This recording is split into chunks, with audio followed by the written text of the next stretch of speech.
Hi నమస్తే అండి. Welcome back Radha cooking channel. మన ఛానల్‌లో చిన్న కాకరకాయలతో కూర ఎలా చేసుకోవాలో చూపిస్తాను. పావు కిలో తీసుకున్నాను. 2 ఉల్లిపాయలు, 2 టమాటో, 2 పచ్చిమిర్చి. కాకరకాయలని సన్నగా ఈ విధంగా కట్ చేసుకోవాలి. ఇందులో ఉప్పు, కొంచెం పసుపు,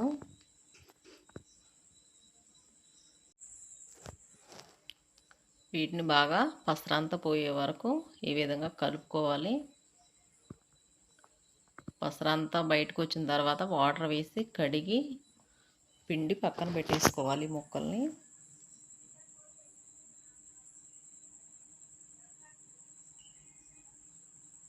ఈ విధంగా పిండేసేయాలి వాటర్ మొత్తం. పొయ్యి ఆన్ చేసి కళాయి పెట్టి అందులో 2 స్పూన్లు నూనె వేసుకోవాలి. కొంచెం హీట్ అయిన తర్వాత పక్కన పెట్టిన ముక్కలు వేసుకోవాలి, కాకరకాయ ముక్కలు. ఇవి ముందు ఫ్రై చేసామంటే అది చేదంటే అసలు ఉండదు, చాలా బాగుంటుంది. ఇవి ఫ్రై అయ్యే టైంలో మనం ఉల్లిపాయలు, టమాటో ఇవన్నీ కట్ చేసి పక్కన పెట్టేసుకోవచ్చు. ఈ విధంగా నేను కట్ చేసేసాను. ఇప్పుడు కొంచెం ఫ్రై అయినాయి. ఇందులో ఉల్లిపాయ ముక్కలు వేసుకోవాలి.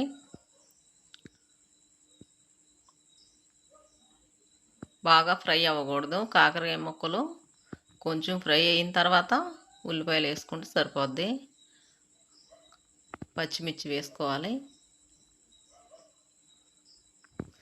ఇవి కాస్త ఫ్రై అవ్వాలి.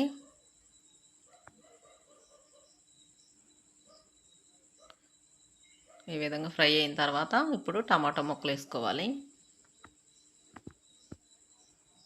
ఇవి కలిపి మూత పెట్టేసామంటే మగ్గుతాయి చక్కగా.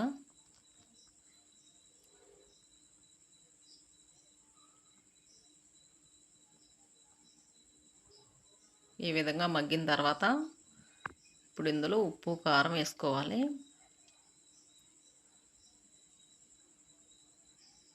తగినంత ఉప్పు, కొంచెం పసుపు, ఒక హాఫ్ స్పూన్ కారం వేస్తున్నా. ఈ కర్రీకి కరెక్ట్గా సరిపోతాయి. పావు కిలో తీసుకున్నారంటే కాకరకాయలు ఈ విధంగా చేయొచ్చు. 2 ఉల్లిపాయలు, 2 టమాటో, ఒక పచ్చిమిర్చి వేసారంటే కరెక్ట్గా సరిపోతాయి.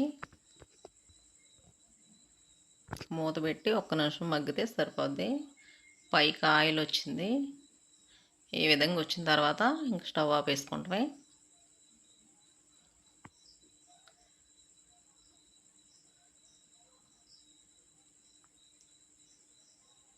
స్టవ్ ఆపేసాను.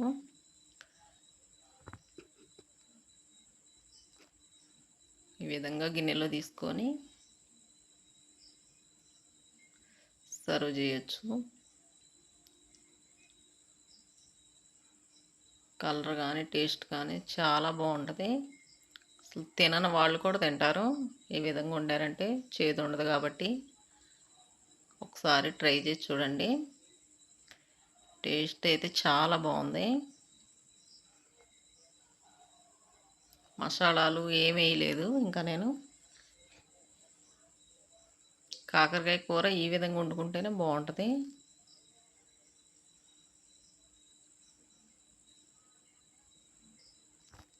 తప్పకుండా ట్రై చేసి ఎలా వచ్చిందో కామెంట్ చేయండి.